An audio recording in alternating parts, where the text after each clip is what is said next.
Hello students. Today on your WhatsApp group I have posted two problems on preparation of comparative balance sheet. First problem and second problem is related to preparation of comparative trading and profit and loss account. Please take down or write down these two problems in your notebook, and I will continue with the solution of the first problem, that is preparation of comparative statement, that is comparative balance sheet here. To save the time, I have already drawn the columns of the comparative balance sheet here. Here, the first column, that is particulars column, is common for all chapters. Nearly 5 chapters in management accounting. Management accounting मधील पहिला जे काही 4 chapter आहे, 4 chapter साठी जे पहिला column आहे ना सगळं कॉमनच आहे. नंतर आहे ना प्रत्येक चॅप्टर मध्ये हे नंतरचा कॉलम आहे ना फॉर्मॅट चेंज होत जातो. याला माहिती लक्षात ठेवा. कंपॅरेटिव्ह स्टेटमेंट मध्ये कशाला म्हणतो आम्ही 1 वर्ष आणि 2 वर्ष होतो. पहिल्या वर्षाला तुलना केलं तर दुसऱ्या वर्षात आणि किती चेंज आहे, रुपीज मध्ये किती चेंज आहे, पर्सेंटेज मध्ये लिहित जायचं. ते ट्रेडिंग आणि प्रॉफिट अँड लॉस अकाउंट असो आता बॅलन्स शीट असो, पण फॉर्मॅट आहे ना सेम येणार आहे. ते एक झालं.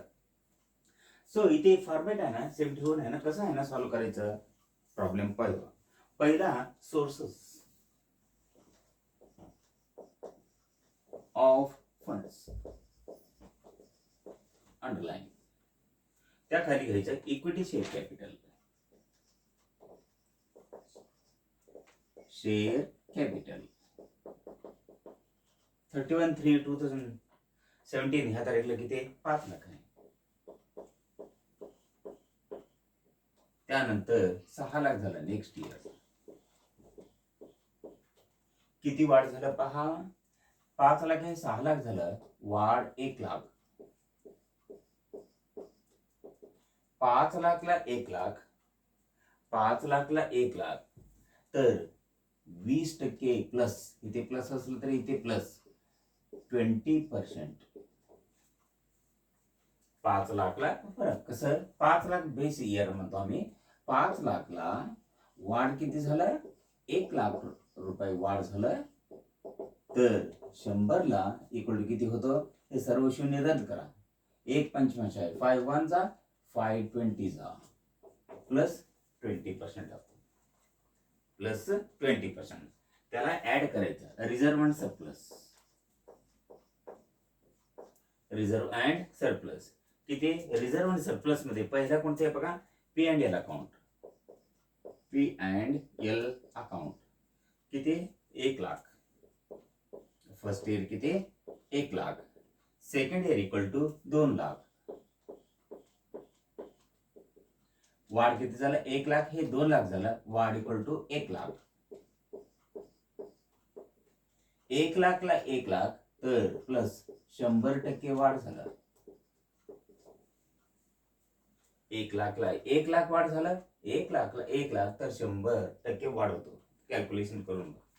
त्यानंतर रिझर्व्ह आणि सरप्लस ऍड करायचे आहे. त्यांचं reserve fund, reserve fund add करा. किती, first year equal to 2 lakh आहे. Second year equal to 3 lakh आहे. 2 लाख हे 3 लाख झालं. किती टक्के वाढ, किती रक्कम वाढ झाला बघा, इक्वल टू 1 लाख. 2 लाखला 1 लाख, बघा इथे 2 लाखला 1 लाख रुपये वाढ झालं, 1 लाख रुपये वाढ झालं, तर 100 ला किती इक्वल टू सर्व शून्य आधी रद्द करा. 2 1 जा 250 जा, किती 50% वाढ आहे, प्लस 50%. आता टोटल घ्यायचे, ते टोटल करायचं नाही. या equal to share holders funds. Share holders fund अथवा प्रोप्रायटरी फंड इक्वल टू किती 5 + 1 = 6, 2 = 8 लाख. 8 लाख हे टोटल करा 11 लाख. राईट. 8 लाख हे 11 लाख झालं. किती टक्के लाख वाढ झालं, 8 लाख 11 लाख झालं, हे 3 लाख वाढ झालं. 8 लाखला 3 लाख तर 100ला किती? 8 लाख रुपयाला 3 लाख रुपये वाढ झालं तर 100ला किती? तर 100ला किती? 300 भागले 8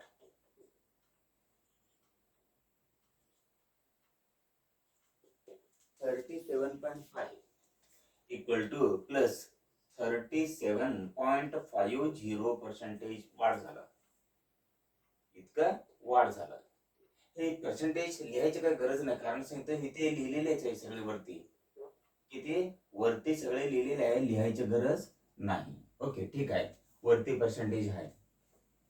नेक्स्ट आहे आता रिझर्व्ह फंड झाल्यानंतर हे क्लोज करायचे, तर इथे क्लोज करा. Share holders fund equal to 8 lakh करा. नेक्स्ट बॉरोड फंड्स म्हणा अथवा लोन फंड्स म्हणायचं. लोन फंड्स त्यामध्ये कोणते? हे loan funds equal to bank loan. Share holders fund A म्हणायचे तर bank loan. Bank loan equal to किती आहे बघा? Bank loan 1 lakh. त्यानंतर सेकंड इयर इक्वल टू 1 लाखच आहे. 1 लाख हे 1 लाखच राहिलं आणि इन्क्रीज अथवा डिक्रीज नाही. आणि इथे नसलं तर इथे टक्केवारी सुद्धा आहे ना, इन्क्रीज आणि डिक्रीज नाही. Therefore total loan funds equal to bracket मध्ये बी म्हणायचं. किती झाले? ते टोटलच आहे तेवढंच लिहा तुम्ही. किती? 1 लाख. इथे 1 lakh. Therefore total sources of funds equal to A plus B. A plus B. A equal to 8 lakh plus B equal to 1 lakh equal to 9 lakh. आणि 11 लाख आहे ए शेअर होल्डर्स फंड 11 लाख. आणि इथे किती? लक्ष द्या, 1 लाख आहे equal to 12 lakh. Right. 9 lakh हे 12 लाख झालं. किती टक्के वाढ झालं? किती रक्कम वाढ झाला बघा? Equal to 3 lakh. हे प्लस झालं 3 लाख. 9 लाखला 3 लाख. 9 लाखला 3 लाख तर 100ला किती? तर 100ला किती? म्हणजे 300 भागले 9. 300 भागले 9 इक्वल टू किती? 33.33%. 33.33% प्लस. इथे सुद्धा प्लस. क्लोज करायचं. इथे क्लोज करणे. Total source. आता नेक्स्ट कंटिन्यू करतो तसंच एक खाली एक असं या तत्वावर ऍप्लिकेशन ऑफ फंड्स म्हणायचं. ऍप्लिकेशन ऑफ फंड्स पहिला घ्यायचं. ऍप्लिकेशन ऑफ फंड्स मध्ये तिथे संडे क्रेडिटर्स वगैरे काय घ्यायचे नाही. ते लक्ष द्या. पहिला घ्यायचा fixed assets. Fixed assets underline. त्यापैकी कोणते कोणते हे बघा. Fixed assets equal to land and building.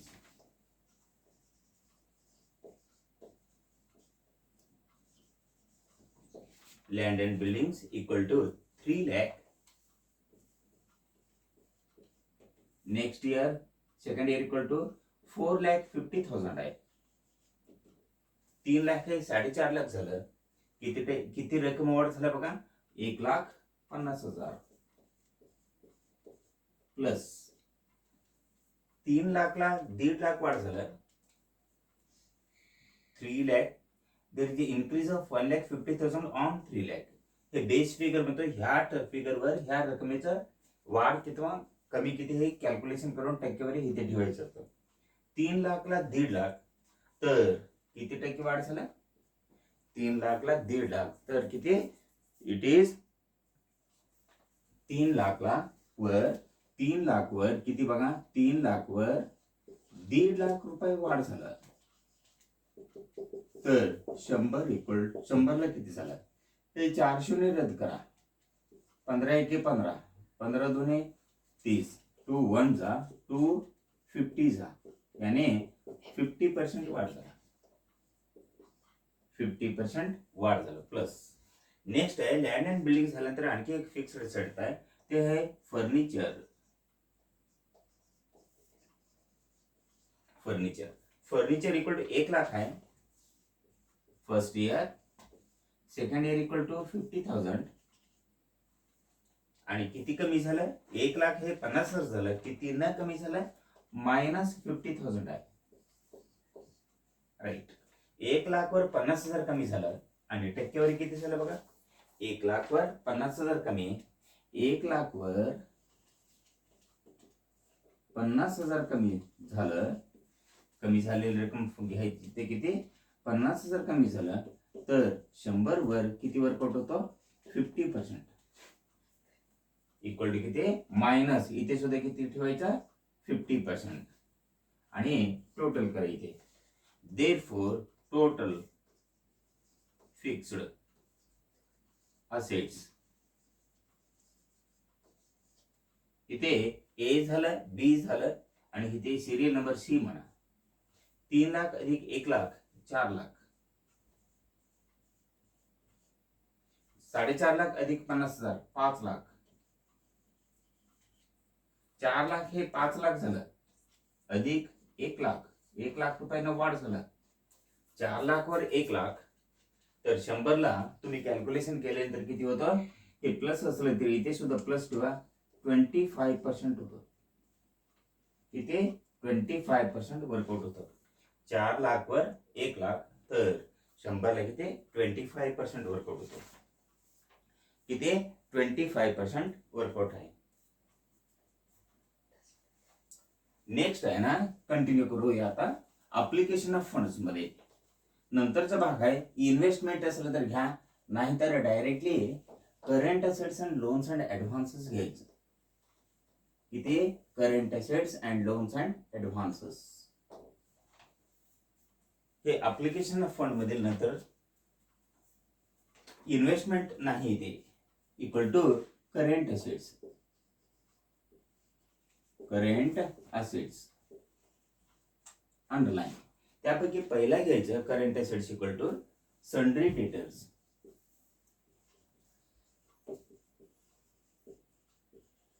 Sundry debtors equal to first year 2 lakh, second year equal to 4 lakh, 2 lakh हे 4 लाख झालं, प्लस 2 लाख, 2 लाख वर 2 लाख वाढ झालं, हे 2 लाख हे 4 लाख झालं, आणि किती वाढ झालं? 2 लाख वाढ झालं. त्यामध्ये हे वजा केलं तर हे वाढ येतो. 2 लाख वर 2 लाख, तर 100 वर 100%. किती टक्के वाढ झाला? टक्केवारी 100%. नेक्स्ट आहे आणखी एक current assets, cash at bank. Cash at bank किती? First year equal to 1 lakh आहे, second year equal to 3 lakh आहे. 1 लाख हे 3 लाख झालं, किती वाढ झालं रक्कम? प्लस और मायनस, इन्क्रीज और डिक्रीज रुपीज मध्ये किती आहे? किती वाढ झाला बघा? 1 लाख हे 3 लाख झालं, 2 लाख न वाढ झाला.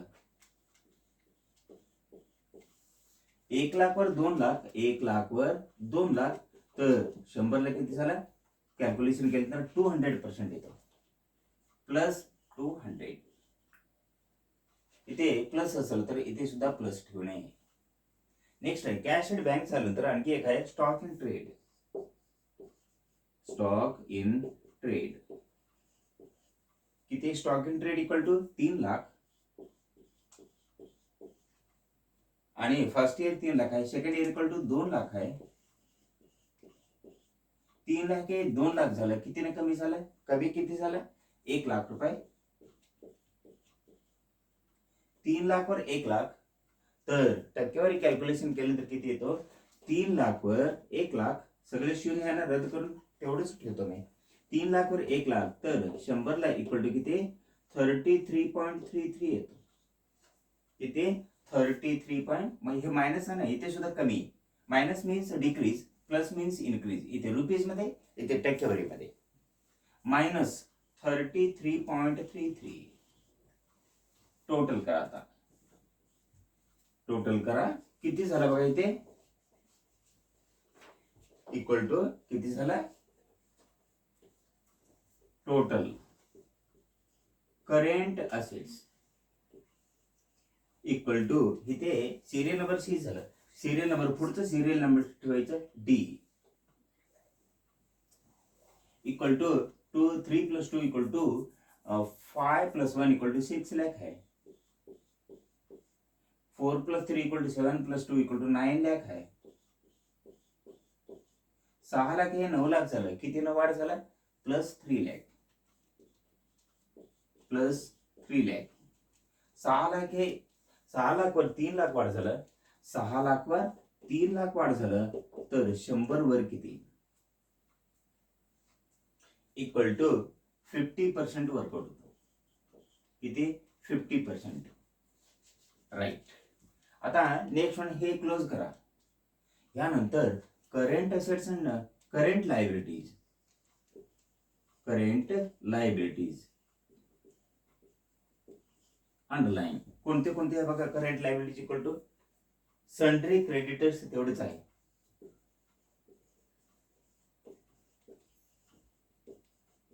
Sundry creditors. Sundry creditors equal to first year equal to 1 lakh. Second year equal to 2 lakh आहे. इन्क्रीज इक्वल टू 1 लाख न वाढ झाला. 1 लाख हे 2 लाख झालं. 1 लाख वाढ झाला. 1 लाख वर 1 लाख तर 100% वाढ. किती. 100% वाढ झाला आहे. प्लस किती. +100. देअरफॉर इथे टोटल करा. Total current assets equal to किती झाला. एकच असेल ना. टोटल करायची काही गरज नाही तरी सुद्धा. Total current liabilities equal to D झालं ना. मग ई म्हणा इथे 1 लाख टोटल करायचे तर 1 लाख आहे ते तसंच आहे ना. डेटा खाली ठेवायचं. 2 लाख आणि प्लस 1 लाख. त्यानंतर +100%. राईट. इथे क्लोज करायचं. आता करंट इक्वल टू नेक्स्ट बघा. आता पहिला आहे ते अप्लिकेशन ऑफ फंड्स मध्ये कोणते कोणते आहे बघा. नेक्स्ट घ्या आता. करंट असेट झाला. करंट लायबिलिटी झाला. Therefore net working capital. Net working capital. Current assets minus current liability equal to net working capital. इथे घेणे कसा. डी मायनस ई म्हणायचं. Net working capital equal to D current assets total. Current liability equal to किती. त्या वर्षाचा ना वजा करा. Current assets equal to D equal to ह्या वर्षाचा पहिल्या वर्षाचं बघा किती. 6 लाख आहे. करंट लायबिलिटी 1 लाख आहे. Net working capital equal to किती. 5 लाख झालं इथं. लक्ष द्या. Current assets 6 lakh. त्या वर्षाचं करंट लायबिलिटी इक्वल टू किती. 1 लाख. सूत्र काय आहे. Current assets minus current liability equal to net working capital येतो 5 लाख. आता सेकंड इयरचं किती आहे बघा. करंट असेट्स इक्वल टू किती. 9 lakh. Current liability equal to 2 lakh. Net working capital equal to 9 lakh वजा 2 lakh equal to 7 lakh. Net working capital equal to first year equal to किती. First year equal to 5 lakh. Second year equal to 7 lakh. Increase equal to किती. Plus 2 lakh. Plus equal to किती झाला. 5 लाख आहे 7 लाख झालं. किती न वाढ झाला बघा.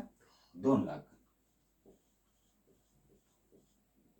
आणि 5 लाखला 2 लाख तर 100 ला किती. 5 लाखला 2 लाख. 5 लाखला 2 लाख आहे. किती न वाढ झाला. Equal to 40%. Equal to +40%. Right. आता हे झाल्यानंतर क्लोज करा. Net working capital. D minus E equal to F म्हणायचं. Net working capital equal to तुमच्या माहितीसाठी थोडं संक्षिप्त स्वरूपात लिहितो इथे बघा. Therefore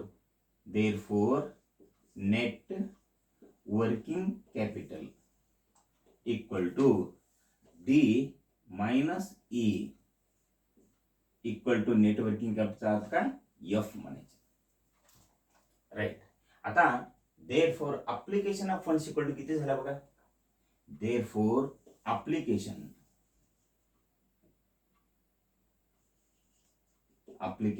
of funds equal to bracket मध्ये फिक्स्ड असेट्स किती आहे, total fixed assets equal to C. Reference number देतो मी सी. त्यानंतर नेट वर्किंग कॅपिटलचा अर्थ काय, net working capital equal to F. हा फर्स्ट इयरचं बघा आता 4 लाख फिक्स्ड असेट्स आणि net working capital equal to 5 lakh. 4 lakh अधिक 5 lakh equal to 9 lakh. C equal to लक्षात ठेवा, थोडं लक्ष द्यायचे ते. C equal to total fixed assets. C चा अर्थच आहे टोटल फिक्स्ड असेट्स किती सी. आणि एफ इक्वल टू किती, नेट वर्किंग कॅपिटल एफ त्या वर्षाचं. एफ म्हणजे नेट वर्किंग कॅपिटल, सी म्हणजे फिक्स्ड असेट. हे दोन्ही बेरीज केल्यानंतर टोटल अप्लिकेशन अथवा वापर युटिलायझेशन ऑफ फंड असतो त्या वर्षाचं. किती, फर्स्ट इयर इक्वल टू किती 4 लाख फिक्स्ड असेट्स सी अधिक आहे ना fixed net working capital equal to 5 lakh equal to बेरीज केल्यानंतर टोटल किती झाला 9 लाख. त्याच पद्धतीनं इथे फर्स्ट इयर इक्वल टू किती आहे, first year equal to C. Second इयरचा साठी आहे ना टोटल फिक्स्ड असेट 5 लाख आहे आणि नेट वर्किंग कॅपिटल 7 लाख आहे. 5 लाख अधिक 7 लाख इक्वल टू 12 लाख.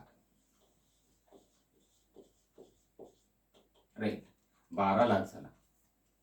9 लाख हे total application of funds equal to किती 9 lakh. First year 12 lakh, second year बघा इथे आहे का नाही 9 लाख 12 लाख आहे. 9 लाख 12 लाख. त्यानंतर 9 लाख हे 12 लाख झालं. कितीनं वाढ झालं बघा, इक्वल टू 3 लाख न वाढ झालं प्लस 3 लाख म्हणायचं. 9 लाखला 3 लाख तर 100 ला प्लस, इथे प्लस असेल तर हमेशा इथे प्लसच येतो. इथे प्लस असून मायनस येत नाही, काळजी घ्या. 9 लाखला 3 लाख तर 100 ला किती झाला 33.33 येतो. किती 33.33%. It is application of funds. ह्या कॉलम आणि ह्या कॉलम जुळायला पाहिजे. ह्या रो आणि ह्या रो आहे ना जुळायला पाहिजे. So this is the method of solution of problem. काळजी घ्या, सेम येतो इथे सुद्धा प्रॉफिट अँड लॉस फंड. याने सेकंड प्रॉब्लेम तुम्हाला तुमच्या समोर आहे ना सॉल्युशनसाठी उद्या घेणार आहे मी. ते तिकडे काय इथे लक्ष ठेवा काय सॉल्व्ह केलं ते. कंपनीचं नाव लिहा. Comparative balance sheets as on 31st March 2017 and to 31st March 2018. Right. Particulars first year आहे, सेकंड इयर आहे. फर्स्ट इयरला तुलना केलं तर सेकंड इयर मध्ये किती वाढ झाला अथवा कमी झाला रुपीज मध्ये. फर्स्ट इयरला तुलना केलं तर सेकंड इयर मध्ये किती वाढ झाला अथवा कमी झाला तेच पर्सेंटेज मध्ये.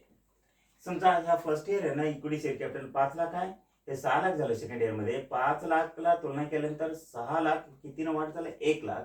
5 लाखला 1 लाख तर 100 ला किती 20, यानी 20%. असंच या पद्धतीने कॅल्क्युलेशन करायचं. हे फॉर्मॅट तुम्ही लक्षात ठेवा. फॉर्मॅट आहे 3 ते 4 चॅप्टर पर्यंत मॅनेजमेंट अकाउंटिंग मध्ये हे फॉर्मॅट चेंज होत नाही. बॅलन्स शीट असेल तर ह्या पद्धतीनं, ट्रेडिंग आणि प्रॉफिट अँड लॉस अकाउंट असेल तर आहे ना ऑलरेडी सॉल्व्ह केलं आम्ही स्टडी ऑफ फायनान्शियल स्टेटमेंट मध्ये. त्या पद्धतीनं उद्या जे काही आम्ही तुम्हाला दिलेले दुसरं प्रॉब्लेम सॉल्युशनसाठी उद्या घेतो मी. ह्याच पद्धतीनं हे जे काही कॉलम आहे हे कॉलम थोडं राऊंड करतो तुमच्या माहितीसाठी. हे कॉलम आणि हे कॉलम आहे ना मॅच व्हायला पाहिजे एक्झॅक्टली, मग तुमचा प्रॉब्लेम 100% बरोबर झाला म्हणायचं. So total sources of fund equal to 9 lakh 12 lakh 3 lakh 33.33. तसेच application of funds equal to सुद्धा किती 9 लाख 12 लाख 3 लाख प्लस आहे वाढ झाला आणि 33.33% प्लस याने इन्क्रीज झालं. ह्या पद्धतीने तुम्हाला सॉल्व्ह करायचं आहे. म्हणजे application of sources of fund मध्ये मुख्यतः भाग कोणते, ओन फंड्स लोन फंड्स दोनच येतो इथे.